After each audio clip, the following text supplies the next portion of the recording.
Hello बच्चों, let us read the question first. The question says, in the reaction shown below, the major product formed is R.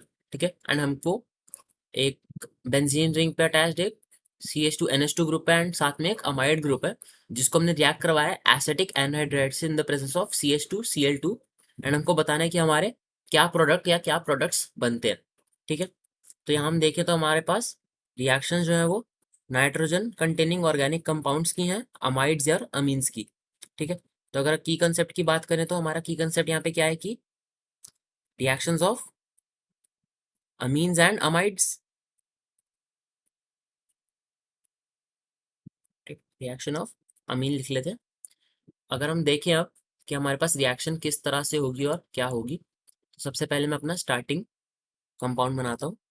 एक benzene ring है हमारे पास, उस पर हमारा carbon से अटैच्ड एक NH2 है एंड यहाँ पे हमारे पास एक अमाइड ग्रुप है,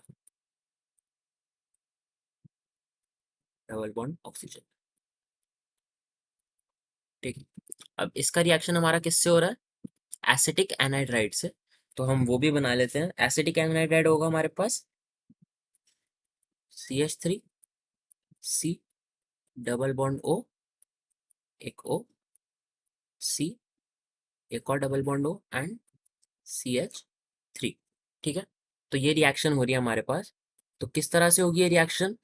हमारे पास यहाँ पे जो कार्बन है वो ऑक्सीजन से बॉन्डेड है, तो यानी कि सिंपली ये इलेक्ट्रोफिलिक होगा, इस पे पार्शियल पॉजिटिव चार्ज होगा।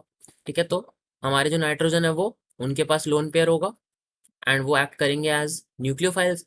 तो उनमें से कोई एक रिएक्ट करेगा। अब कौन सा रिएक्ट करेगा? अगर हम देखें इस नाइट्रोजन को, इसका जो लोन पेयर होगा वो इस ऑक्सीजन के साथ कॉन्जुगेशन में बिजी होगा। ठीक है, तो इसका लोन पेयर जो है वो लेस अवेलेबल होगा, इसका lone pair is less available. तो हमारा अटैक कौन सा वाला नाइट्रोजन करेगा?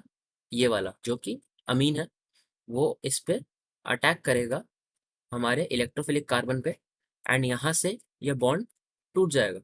तो हमारे पास एक तरह से एसिटाइलेशन होगी हमारे अमीन की। तो यहाँ देखेंगे तो नाइट्रोजन पे हमारा carbon, double bond oxygen and एक CH3 एंड यहाँ पे हमारा जो अमाइड ग्रुप है वो एज इट इज रहेगा। साथ में हमारा यहाँ से क्या निकला? CH3COO ग्रुप निकला एंड एक हाइड्रोजन नाइट्रोजन का ले लेगा एंड नाइट्रोजन के ऊपर एक हाइड्रोजन और लगा रहेगा। तो सेकंड प्रोडक्ट हमारे पास क्या बनेगा? CH3COOH, यानी कि एसिटिक एसिड। तो अगर हम देखा जाए तो हमारे पास ये दो प्रोडक्ट बनेंगे। ऑप्शंस में अगर हम देखें तो हमारे पास ये ऑप्शंस, ये प्रोडक्ट्स हमारे पास है ऑप्शन 1 में। ठीक है, अमीन का एसिटाइलेशन एंड साथ में हमारा acetic acid as a side product बनेगा। अमाइड से रिएक्शन नहीं हो पाएगा क्योंकि इसका जो नाइट्रोजन होता है वो ऑक्सीजन के साथ कॉन्जुगेशन में बिजी होता है। ठीक है, तो हमारा answer is option 1। Hope you understood well. Best of luck.